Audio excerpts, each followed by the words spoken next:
All right. One more time for the wild and exotic adventures of a wasp. I think we're going to go back in time to your days in the service. Correct. There's a first story about a bit of a minor miracle happening. Exactly. Funny story.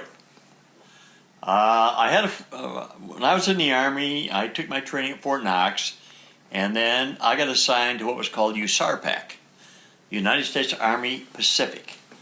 We got on a boat in San Francisco, had no idea where we were going.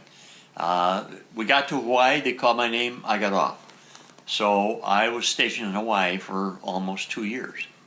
And I worked in an office, I was a personnel clerk, and it wasn't bad duty, to tell you the truth.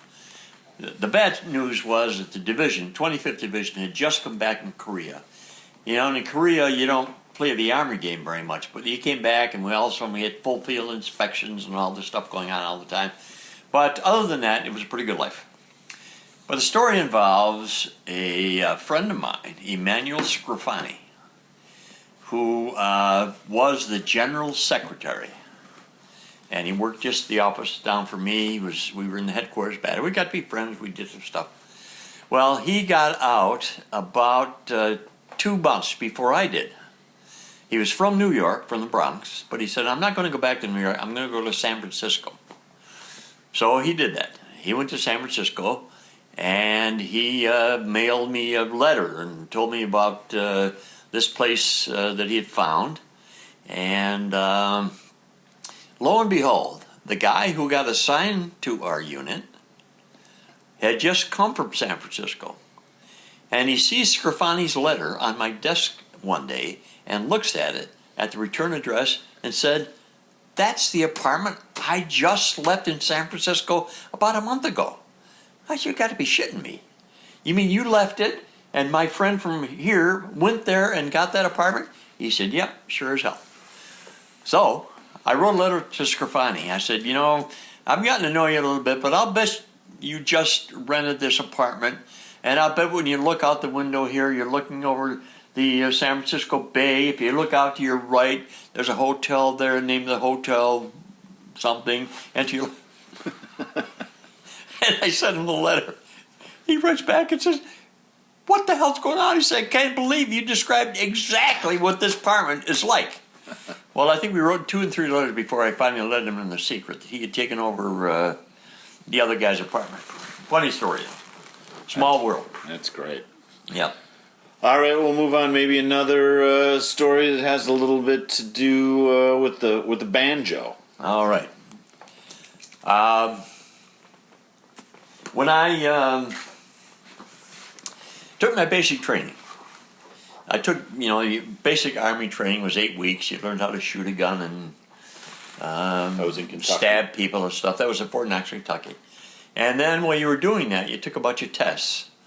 And at the end, they looked at the test and looked at you, and they said, okay, we're going to assign you to basic Army administration, which meant I was going to be a kind of a clerk someplace. So I spent You weren't a natural-born killer, I take it. Apparently not. Apparently not. Clerk. Right. Clerk. Anderson clerk. So they sent me to clerk school for 8 weeks. And that training consisted of 4 hours in the morning of typing training and 4 hours in the afternoon of learning how to work the various forms and filling out morning reports and all. I mean, the Army's big on all that stuff. But the forms got to be exactly right, etc. So we did that for 8 weeks. At the end of the 8 weeks, they said, okay, we're going to have a test, and you have to prove that you can type 35 words a minute. And if you can do that, you'll pass the course. If you can't, you go to the infantry. So I had gotten to about 33, 34 words a minute. So you sergeant... You were worried. I was worried because I wasn't very good at that stuff. So the sergeant says, we're going to have this test tomorrow, which is going to be a Friday. And he said, I can't be here. They've asked me to do some duty someplace else. But Sergeant Smith from down the street is going to be there when you take the test, just to make sure that everything goes right. So that night, we're in the barracks, and there was a guy in the next bunk, as a matter of fact, who was from Tennessee or someplace. I used to go home every weekend and come back with about a gallon of moonshine. So everybody in the bed would get about blitzed on the moonshine. But he was a hell of a typist. So we had a couple of drinks, and I said, look, I'll tell you what. Why don't you go in tomorrow and you take the test? You can tell the sergeant that you're Anderson, and you take the test. And I said, if you do that, I have at home a banjo that I will give to you. Now, this guy was a hell of a banjo player and guitar player. And I said, it's a pretty good banjo. He said, but I'll get it down here, I'll give it to you if you're going to take the test. So he said, okay, what the hell. So the next day he does that. The following morning, we fall out in the morning, we're standing out there, and the sergeant, the original sergeant, says, gentlemen, yesterday a miracle occurred. We had a guy here who had never typed more than 34 words a minute, and yesterday he typed 78 words a minute. So my friend had gone in there and just gone wild. So he calls me in his office. He says, Anderson, I'm not sure what happened here, but I said, I'm pretty sure I know what happened, but I can't prove anything. So we'll let you take one more test tomorrow. And if you pass, you're okay. If you're not, you go to the infantry. So believe me, I was sweating bullets, but I just managed to pull through, and I typed exactly 35 words a minute. So back then, they called you got your MOS. That was your number, what you were capable of doing. Mm-hmm. So I had to say to my friend here that brought the moonshine and the banjo, I said, you were in the banjo, but why the hell did you have to type 78 words a minute? And make me look like a fraud. So you did come through. He did get the banjo. He did get the banjo. He's probably still playing it someplace when he's drinking the moonshine. And what was it? I'm just curious. You were all out, sort of. Were you in a room when he made that announcement, or were you out? No, we were standing out in formation. Formation. Every morning in front of the barracks, you stood in formation. And, call you to attention. They'd read this schedule for the day. If there are any announcements, like there's going to be a battery party on Saturday night or that kind of stuff. Well, did he call you out by name in that? No, he just said there's a miracle. Everybody knew what he was talking about, but he didn't name him by name. So, were your eyes shifting back and forth? Like, oh God, yes, I was ready to crawl into a hole someplace. I thought, I'm done. I'm done. Well, I hopefully we'll try to find some banjo and put it into this. I think we have one more story. I'm going to try to make this quick. Yeah. I had been to college for 3 years before I went in the Army. And for 2 of those years, I was in the Air Force ROTC, Reserve Officers Training Corps. So I knew a little bit about military protocol and, how to stand in formation, all that kind of stuff. So we started basic, and the sergeant came up and he said, does anybody here have any experience in the military? So I raised my hand. I said, I've been in ROTC. And he said, okay, you're the squad leader of Squad 1. Just like that. So that meant that my squad was in 1 row of cots in the barracks, and I was in the first bunk. And I had a couple of other privileges. I'm not sure what they were, but, I was kind of a big wheel. I'm the squad leader. Well, it was the second Sunday we were there. A guy who was in my squad came up and said, look, I got a problem. He said, I'm a Catholic. I go to Mass every Sunday. But the regulations say I can't go to Mass unless I have what's called the Class A uniform, which was a khaki uniform. You had to have the right kind of hat, the right kind of boots and everything. He said, all I've got is what's called a field uniform, which is a field jacket and the wrong kind of boots. Yeah. So he said, I don't know, but I'm a good Catholic. I want to go to church. And I said, dress the best you can and go, which he did. Later on that day, the sergeant comes in the barracks and he says, somebody in this squad went to church not appropriately garbed. They had on the wrong uniform. So he said that guy is being put on KP for 3 straight weeks, which is the worst punishment you can ever imagine. So the sergeant leaves and we're talking, we get together, and everybody in the squad says, look, that's unfair. They couldn't fit him, and they're going to prevent him from going to church. He's a good Catholic. I said, that's not right. Or they said, that's not right. So he said, you got to go tell the sergeant about that.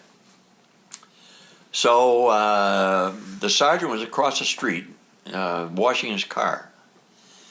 And I went over and said, Sarge, the guys in the squad and I have talked about this, and we think you made a bad decision in putting Faribault, that was his name, on KP for 3 weeks. He did the best he could.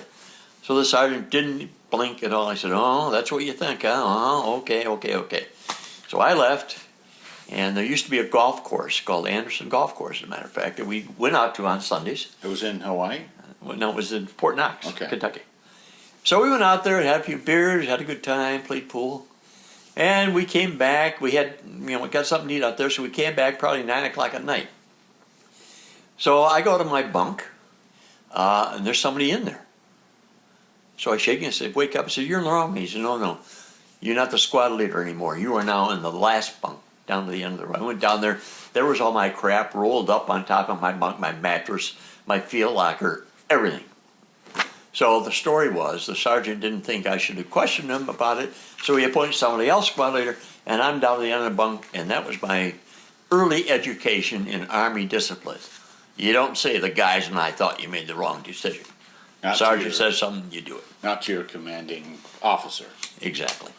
Now, did you learn from then on? Was that a good lesson to learn? It was. From then you kind of keep your mouth shut and do the best you can. And another quick funny story, as I was thinking about the other day, that we had these inspections all the time. So at one point, the colonel, who was the division commander, I think, came in and walked down and up and down the aisles, and we had all our mess kit laid out there. So he took his finger and he wiped it to the bottom of this guy's mess kit and said, soldier, would you eat out of this mess kit? And the guy said, not after you've had your finger in it, sir. I never saw the guy again. He disappeared. I'm sure he was on perpetual KP for the rest of his life. All right, well, one last question, then we'll wrap this one up. I don't think we've talked about this. Why did you decide to join the service? Well, I didn't join. Back then, there was a compulsory draft. Everybody got drafted. So you were drafted? Yes, well, I would have been. You got deferred if you were in college. Okay. Which meant that you would finish your college and then go in the Army, and then you're done, hopefully get a job. But my decision was, I went to 3 years of college, and I said, I'm going to volunteer for the draft. I'm going to go and get that over with, then go back and finish school, so when I get out of school, I can go on the job market and hopefully get a job. So you can go right after school and get a job, rather than a chapter of the service. That's right. So that's what I did, and it turned out to be pretty good idea. Now, I guess then when you started to go to Cornell, maybe Korea was happening already. So it was probably a good idea to go to school so you didn't have to go to Korea. Well, I've said before in these things, I worked a year before I went to school. Mm-hmm. And it was getting a little bit dicey because Korea had started. And I thought, geez, they may nab me before I get in school. But it turned out I got to school, got the deferment for 3 years, and then voluntarily gave it up, went in the Army, finished it, came back, graduated. But finished it after Korea. Smart move, right? I think. Well, I went in the service, and let me think about this. I think that Korea had ended in September. No, maybe it ended before, like in July or August, and I went in September. Did my basic, then I went to Hawaii, joined the 25th Division. The 25th had just come back from Hawaii. So, as the time went by, more of those guys rotated out, new people came in. And then what was it like when those guys had just come back? You were there as a clerk, essentially, so kind of a new recruit. Did you sense that they'd come back with any, hard times, memories? Oh, yeah, for sure. I mean, some of the stories those guys told were absolutely unbelievable. I won't go into that here, but they led hard lives in Korea, and the fighting was fierce, and human life was, like a dime a dozen. So now, the bad thing was that they'd been over there in Korea. You don't have a lot of discipline. So all of a sudden, they're back in Hawaii, spit and polish, inspections all the time. So they had a very hard time with that. But then gradually they left, New people came. And they were cycling out, I assume. Oh, yeah. They'd been over there, but Yeah. it must have been tough to kind of live with those guys Yeah, it was. who'd been in the thick of it, and It was for sure. all right. Well, good podcast. We'll wrap it up here now, and we'll be back for the next one soon. Okay.